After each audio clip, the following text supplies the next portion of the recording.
नमस्कार प्यारे बच्चों। आज के हमारे देशभक्त क्रांतिकारी हैं नेताजी सुभाष चंद्र बोस। एक अत्यंत प्रतिभावान युवक जिसके अंदर देशभक्ति कूट कूट कर भरी थी। पिता के कहने पर इंडियन सिविल सर्विसेज की परीक्षा देता है और परीक्षा में टॉप भी कर जाता है। वह किसी जिले में कलेक्टर बनकर ठाट बाट से जीवन जी सकता था। उस समय बहुत से नौजवान अपनी प्रतिभा का इस्तेमाल अंग्रेजों की सेवा में ही कर रहे थे, लेकिन सुभाष बाबू को यह कतई मंजूर नहीं था। उन्होंने चुना क्रांति का रास्ता। इस रास्ते के लिए उन्होंने नौकरी के लिए लालच नहीं किया और अपने आरामदायक जीवन को छोड़ दिया। आईसीएस अफसर की अपनी नौकरी पर लात मार दी, जो उस समय किसी भारतीय को मिलना एक आसान बात नहीं थी। उसने अपना पूरा टैलेंट अंग्रेजों की सेवा करने के बजाय देश सेवा में लगा दिया। आजाद हिंद फौज तैयार की और लाखों भारतीयों को इससे जोड़ा।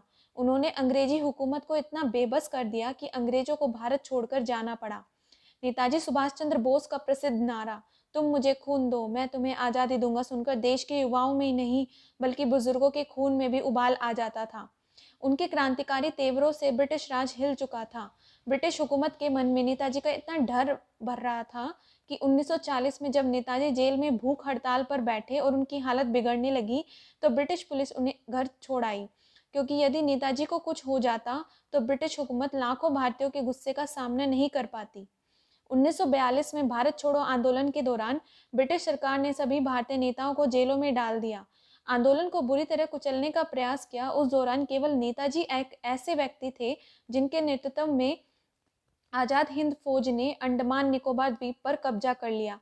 ब्रिटिश राज के रहते हुए उन्होंने भारत की पहली आजाद सरकार बनाई थी, जिसे कई देशों की तरफ से मान्यता भी मिल गई थी। निराशा के उस दौर में भी सुभाष चंद्र बोस के शौर्य ने जनता को जोश से भर दिया था। किसी भी क्रांति के लिए सबसे ज्यादा जरूरी होता है जोश। इसी जोश का परिणाम था कि भारत अगले 5 सालों में आजाद हो गया। जय हिंद। धन्यवाद।